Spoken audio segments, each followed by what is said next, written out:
एक खुलासा, आपली दुनियादारी हे आपले प्रसार माध्यम, ना कुणाचे स्तुतीपाठक, ना कुणाचे फाट, ना कुणाचे निंदक, सत्ताधारी आणि विरोधक दोघेही समान अंतरावर. जो कर्तव्याशी प्रतारणा करील त्यांच्या विरुद्ध हा सारा प्रपंच. वर्ण, जात, लिंग, धर्म, पंथ कुठलाच भेद नाही, द्वेष नाही, असूया नाही की आत्मीयता. फक्त वास्तव तेवढे आपले, कारण दुनियादारी हीच तर. सिन्नर तालुक्यातील रस्त्यांची अवस्था आणि स्थानिक जनतेचा सवाल. सिन्नर तालुक्यातील पांढुर्ली, विंचरदळवी, भगूर, सिन्नर, डुबेरे, गोंदे, आडवा फाटा ते खासदार पूल, देशवंडी रस्ता, कोनांबे, धोडंबा या सर्व रस्त्यांची अवस्था बिकट. खड्ड्यांनी भरलेले, अपघातांना निमंत्रण देणारे, आणि मग प्रश्न पडतो, या रस्त्यांचा विकास कुणी करणार आहे का? सिन्नर तालुक्यातील रस्त्यांची ही बिकट अवस्था ऐरणीवर आणली आहे सिन्नर संघर्ष समितीचे अध्यक्ष शरद शिंदे यांनी. राजाभाऊ वाजे आणि महाराष्ट्राचे क्रीडा मंत्री माणिकराव कोकाटे यांचा हा मातृमतदारसंघ आहे. पण जनता मागील अनेक वर्षांपासून रस्त्यांच्या दुरुस्तीची मागणी करत आहे. तरीही कोणतीही ठोस कारवाई नाही असा आरोप शरद शिंदे यांनी केला आहे. प्रत्येक दिवशी अपघात होतात, रस्ते खड्ड्यांनी भरलेले आहेत, आमदार आणि खासदार लोकांच्या समस्या लक्षात घेत नाहीत, मग निवडून देण्याचा फायदा काय, असा सवाल जनता विचारते.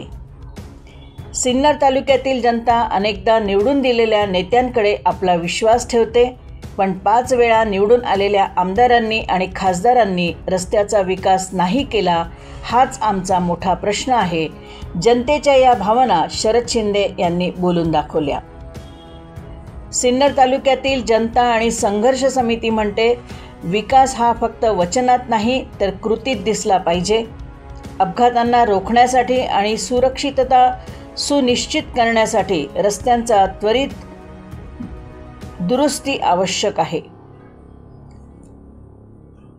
आपली दुनियादारीसाठी अक्षय गायकवाड, सिन्नर. सिन्नर विधानसभा मतदारसंघ हा मंत्री माणिकरावजी कोकाटे साहेब यांचा मतदारसंघ आणि खासदार राजाभाऊ वाजे यांच्या लोकसभा मतदारसंघातील तालुका, आणि या दोघांचाही नेटिव्ह असलेला मतदारसंघ. या मतदारसंघामध्ये संपूर्ण तालुक्यामध्ये रस्त्यांची फार चाळण झाली आहे. रस्त्यात खड्डा की खड्ड्यात रस्ता अशी अवस्था आहे. पांढुर्ली, विंचूरदळवी, भगूर मार्ग, तसेच सिन्नर ते डुबेरे ठाणगाव मार्ग, तसेच आडवा फाटा ते खासदार पूल मार्ग, असे सिन्नर तालुक्यातील अनेक रस्ते खड्डेमय झाले. आणि हे लोक सांगतात की आम्ही फार विकास करतो, परंतु या सिन्नर तालुक्यामध्ये कुठेही विकास नाही. दररोज अपघात होतात, शेकडो लोक जखमी होतात, काही लोकांचे प्राण गेलेले आहेत. गेल्या वर्षभरापासून या भागातील लोक या आमदार, मंत्री आणि खासदारांकडे या रस्त्याची मागणी करत आहेत. हे लोक या भागातील मौतीला आणि दहाव्यांना जातात, परंतु यांना रस्ते दिसत नाही का? ताबडतोब या रस्त्याची दुरुस्ती करावी, अन्यथा सिन्नर संघर्ष समितीच्या वतीने रास्ता रोको आंदोलन करण्यात येईल.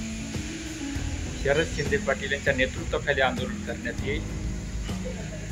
याची त्यांनी नोंद घ्यावी आणि ज्या ज्या भागातील रस्ते खराब असतील तिथल्या नागरिकांनी सदर आंदोलनामध्ये सहभागी व्हावे ही विनंती.